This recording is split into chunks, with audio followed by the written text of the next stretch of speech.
Hello friends, कैसे आप लोग? उम्मीद है फिट हैं, लाइफ एंजॉय कर रहे हैं। फ्रेंड्स, आज डिटेल में वीडियो शेयर करेंगे फिग प्लांट्स के अबाउट। मतलब जो हमारा अंजीर का प्लांट है, इसके ऊपर अब बिल्कुल 100% राइपनिंग स्टेज के ऊपर पहुंच चुकी हैं हमारी अंजीर। और डेली बेसिस पे 3 4 5 6 टूट रही हैं। मतलब हम हार्वेस्टिंग कर रहे हैं। फ्रेश जो अंजीर होती है उसका अपना टेस्ट होता है, इसको ड्राई भी कर सकते हैं।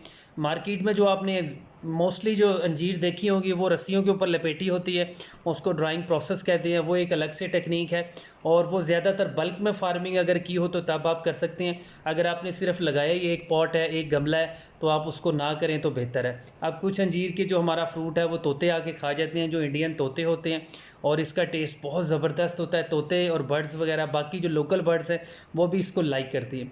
अब बेसिकली जो हमारा पॉइंट है वो 3 4 हमारे पॉइंट चल रहे हैं। जो बहुत सारे कमेंट्स आ रहे हैं कि जो हमारा अंजीर का प्लांट है उसके ऊपर अंजीर का जब साइज़ बड़ा होता है तो वो बीच में से फट जाता है, या तो वो गलने लगता है, या तो वो नीचे चढ़ जाता है।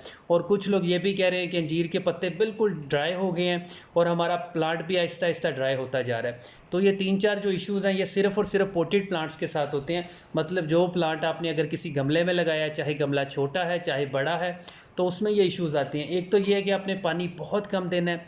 आपने जो गमले की मिट्टी है उसको थोड़ा सा ड्राई रखना है, उसमें ज़रा सा भी मॉइस्चर नहीं रखना है। अगर आपने उसको मॉइस्ट रखा, बहुत ज़्यादा ओवर वाटरिंग की, तो पत्ते भी जलने लगेंगे और जो आपका फ्रूट है वो भी गिरने लगेगा।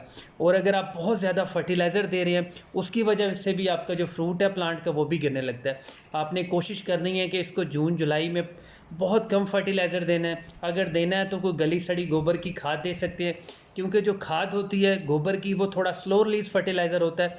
वो आहिस्ता आहिस्ता डिकम्पोज होगा, आहिस्ता आहिस्ता प्लांट को रिलीज़ होगा और एकदम से न्यूट्रिएंट्स नहीं देगा और आपका प्लांट भी नहीं जलेगा। अगर कोई आप एनपीके का स्प्रे करेंगे वो बहुत ज़्यादा आपके प्लांट्स के पत्ते भी बर्न कर देगा और आपका फ्रूट का टेस्ट भी ख़राब कर देगा। फिज़िकली तो आपको लगता है कि अगर जब आप एनपीके का स्प्रे करते हैं आपका प्लांट एकदम से बूस्ट हो गया है, साइज़ भी बड़ा हो गया फ्रूट का, और आपको लगेगा कि अंजीर भी बहुत ज़बरदस्त है। लेकिन उसके बहुत सारे साइड इफ़ेक्ट्स हैं। वो बिल्कुल प्योर बेस केमिकल फर्टिलाइज़र है और उसको आप अंजीर ऐसे ऐसे प्लांट का जो फ्रूट होगा जब आप उसे खाएंगे तो उसके साइड इफ़ेक्ट हमारी बॉडी पे भी होंगे। अगर आप गार्डनिंग कर रहे हैं, परमानेंट गार्डनिंग कर रहे हैं, तो आप कोशिश करें कि ऑर्गेनिक चीज़ों पे बिलीव करें। इसके ऊपर आप नीम ऑयल का स्प्रे कर सकते हैं। लेकिन अंजीर के प्लांट की एक निशानी होती है, आप इसके पत्ते को देखें, उसके पत्ते को उल्टा करके देखें, आपको फील हो जाएगा अगर कोई छोटे मोटे इंसेक्ट्स हैं या कोई वाइट से कलर का जाला बना हुआ है। बेसिकली इसके ऊपर अटैक होता है वाइट फ्लाइज का, थ्रिप्स का और माइट्स का। ये सिर्फ़ और सिर्फ पत्तों की बैक साइड पे होती है। आप इसको फिज़िकली भी चेक कर सकते हैं। और इसकी बहुत ज़्यादा गुड़ाई नहीं करनी होती। अगर आपने इसको गमले में ग्रो किया तो आप गुड़ाई बिल्कुल भी ना करें। अगर आपने इसको ज़मीन में लगाया, मतलब क्यारी में लगाया, फिर आपको मैक्सिमम 20 to 30 डेज़ के बाद गुड़ाई करें। गुड़ाई करने के 2 से 3 दिन के बाद आपने पानी देना है, क्योंकि बेसिकली गुड़ाई का मकसद ही यही होता है कि मिट्टी थोड़ी सी सॉफ्ट हो जाए, एयर की पेनिट्रेशन हो, ऑक्सीजन की पेनिट्रेशन हो। और बहुत सारे लोग ये बहुत बड़ी मिस्टेक करते हैं, जैसे ही आप गुड़ाई करते हैं उसके बाद आप फ़ौरन से पानी फ्लड कर देते हैं।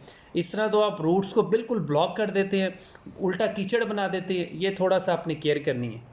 और अगर आपने अंजीर का प्लांट गमले में ग्रो किया है, रूफ टॉप पे रखा है, तो आप इसको ऐसी जगह रखें जहाँ पे बिल्कुल फुल डे सनलाइट आती हो। ये बहुत ही लो मेंटेनेंस प्लांट है और ये इजीली बियर करता है फुल डे सनलाइट को।